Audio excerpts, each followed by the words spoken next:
사순절이란 부활절 이전 6주 동안 우리를 살려주시기 위해서 예수 그리스도께서 십자가에서 당하신 고난을 묵상하면서 구원받은 그리스도인답게 살지 못한 우리의 그릇된 삶을 하나님 앞에 참회하는 절기입니다.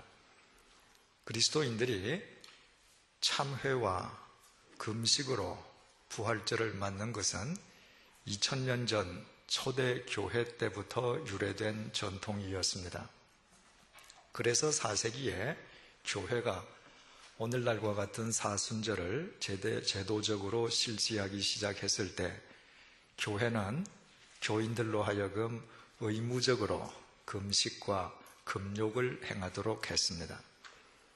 그러나 주일 내는 주일 예배를 드려야 하므로 사순절 기간 동안 주일에 한해서 금식이 해제되었습니다.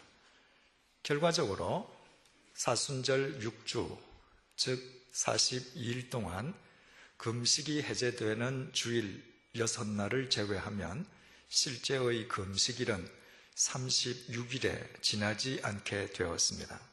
그래서 교회는 7세기부터 사순절이 시작되는 날짜를 수요일로 앞당겨서 실제의 금식일이 40일이 되도록 맞추었습니다. 교회의 모든 절기가 주일에 시작되는 데 반해서 유독 사순절만 수요일에 시작되는 까닭이 바로 여기에 있습니다. 교회가 굳이 금식 일자를 40일에 짜 맞추려 했던 것은 광야에서 40일 동안 금식 기도하셨던 예수님을 본받기 위함이었습니다. 말씀드린 바와 같이 초기 교회에서 사순절 제도가 시작되었을 때 금식과 금욕은 매우 엄격하게 행하여졌습니다. 저녁이 되기 전에 가볍게 먹는 단 한 끼의 식사만 허용되었습니다. 그나마 그 한 끼의 식사 시간에도 쇠고기나 달걀, 우유로 만들어진 음식은 일체 먹을 수 없었습니다. 빈약하기 짝이 없는 단 한 끼의 식사만으로 하루 종일 금식해야만 하는 사순절이 40일씩 계속되었던 것입니다. 인간의 가장 기본 욕구인 식욕과 싸워 이기면서 40일 동안 참회하고 기도함으로 부활절을 준비한다는 것은 영적인 측면에서 그 당사자들에게 얼마나 큰 유익이 되었겠습니까? 하지만 일평생에 한두 번도 아니고 매년 빈약한 식사 한 끼만으로 40일씩 버텨야 하는 사순절이 해마다 거듭됨으로 인해서 사순절은 그리스도인들의 삶에 무거운 부담이 되기 시작했습니다. 시간이 흘러갈수록 금식의 참된 정신은 실종되고 형식과 절차만 남은 금식은 그리스도인에게 무거운 멍해가 되기 시작한 것입니다. 그로 인해서 각광을 받기 시작한 것이 사순절 직전 사흘 동안 펼쳐지는 사육제, 즉 카니발이었습니다. 카니발이라고 하는 명칭은 교황 그레고리우스가 사순절이 시작되는 수요일 사흘 전의 주일을 가리켜서 도미니카 아트 까르네스 레반다스, 즉 우리말로 번역하면 육체를 위로하기 위한 주일이라고 명명한 데서부터 비롯되었습니다. 그 이후에 사람들은 육체의 위로란 뜻의 까르네스 레반다스를 줄여서 까르네발, 즉 카니발이라고 부르기 시작했습니다. 이것이 오늘날까지 사순절 직전에 펼쳐지는 카니발이 무제한적으로 육체의 쾌락을 추구하는 축제인 것처럼 받아들여지고 있는 이유입니다. 자세히 설명을 드리면 이런 얘기입니다. 세월이 흘러가면서 그리스도인들에게 사순절 기간 동안의 금식과 금욕이 큰 멍해가 되기 시작하자 그리스도인들은 사순절이 이르기 전에 마음대로 먹고 마음대로 마시고 마음대로 놀자는 풍조에 젖어들기 시작했습니다. 이를테면 40일 동안 먹지 못하고 마시지 못하고 놀지 못할 것을 미리 한꺼번에 다 놀아두자는 의도였습니다. 교회는 그리스도인들의 그와 같은 잘못된 생각과 삶을 교정해 주기보다는 오히려 사순절이 시작되기 전 주일을 공식적으로 육체를 위로하는 주일이라고 공포함으로써 이제 40일 동안 고생할 육체를 마음껏 즐겨도 좋다고 합법적으로 인정해 주게 되었습니다. 그렇게 해서라도 사순절 기간 동안의 금식과 금욕 전통을 고수하기 위함이었습니다. 맹목적이고도 형식적인 금욕과 금식의 전통을 고수하려던 의도가 광란적인 카니발이란 기형적 산물을 낳고 만 것입니다. 그 이후부터 유럽의 가톨릭 국가에서는 사순절이 시작되기 전 사흘 동안 광란의 축제가 벌어지는 진풍경이 연출되었습니다. 마음대로 먹고 마음대로 마시고 마음대로 논 뒤에 거룩하게 금식하고 금욕하자는 것은 얼마나 이율배반적입니까? 그런 금식과 맹목적이고도 형식적인 금욕이 당사자에게 무슨 영적 도움을 안겨다 줄 수 있겠습니까? 이와 같은 카니발의 전통은 가톨릭 국가에서 오늘날까지 이어지고 있습니다. 그래서 지난 수요일 사순절이 시작되기 전 주일부터 화요일까지 사흘 동안 유럽과 남미의 가톨릭 국가에서는 프랑스의 니스 카니발, 브라질의 삼바 카니발 등 도시마다 혹은 동네마다 크고 작은 각가지 형태의 카니발이 열렸습니다. 그렇다고 해서 그 요란한 카니발 뒤에 예전처럼 금식과 금욕이 수반된 것은 아닙니다. 금식과 금욕의 전통은 오래전에 이미 사라져버리고 사순절과 관련된 육적 전통만 남아있는 것입니다. 그렇다고 해서 오늘날 가톨릭 국가에서 사순절을 경건하게 보내는 경건한 그리스도인들이 없는 것은 결코 아닙니다. 그런 분들도 참으로 많습니다.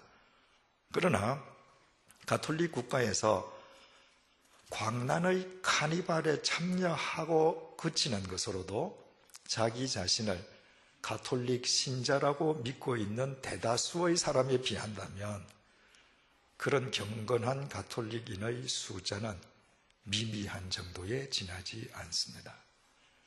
이와 같은 모든 사실은 우리 그리스도인들이 본질을 상실할 때에 얼마나 추한 껍데기만 남게 되는지를 여실히 보여주고 있습니다. 16세기 타락한 로마 가톨릭에 맞섰던 개혁자들은 불순한 의도로 시작되었던 카니발과 맹목적이고도 형식적인 사순절의 금욕, 금식을 철폐했습니다. 그 대신에 초대교회 때부터 이어져 오던 참회의 전통은 그대로 수용했습니다. 사순절 기간 동안 계속되는 참회의 바탕 위에 부활절의 참된 의미가 세워질 수 있기 때문이었습니다. 생각을 해보십시오. 단 한 번도 자기 삶 속에서 무엇이 잘못되었는지 생각조차 해보지 않는 그리스도인이 어떻게 부활하신 예수 그리스도의 생명을 누리고 새로운 삶을 추구할 수 있겠습니까? 그것은 애당초 불가능한 일입니다. 그렇다면 오늘날 개신교도인 우리의 실상은 어떻습니까? 우리는 사순절이 시작되기 전에 사흘 동안의 광란적인 축제를 벌이지 않습니다. 형식적이고도 맹목적인 금식과 금욕을 행하지도 않습니다. 그렇다고 해서 참회하지도 않습니다. 그렇다면 그리스도인인 우리에게 사순절의 의미는 과연 무엇입니까?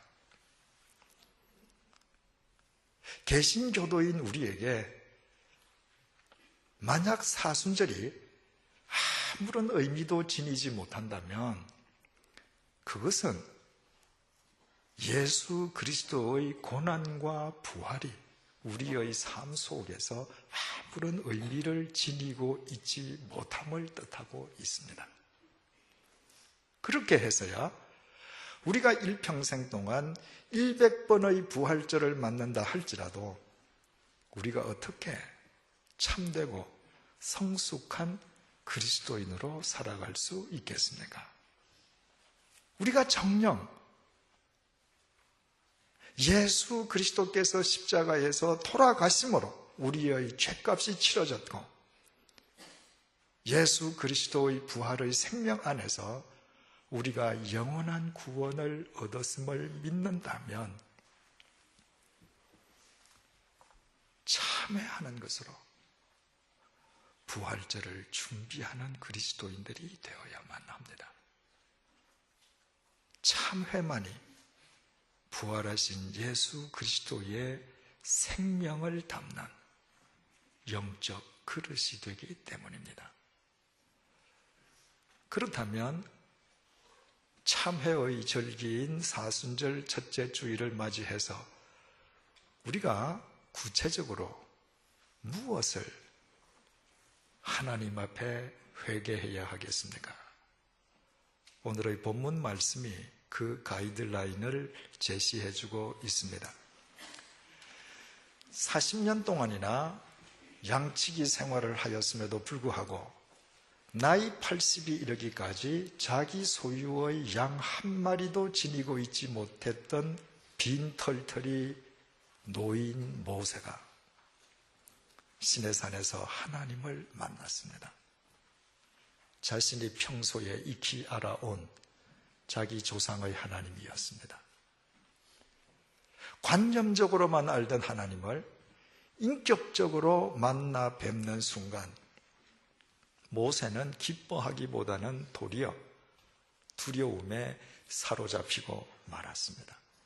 하나님을 경외하는 것은 하나님을 두려워하는 것이기 때문이었습니다. 하나님께서는 모세에게 내 발에서 신을 벗어라.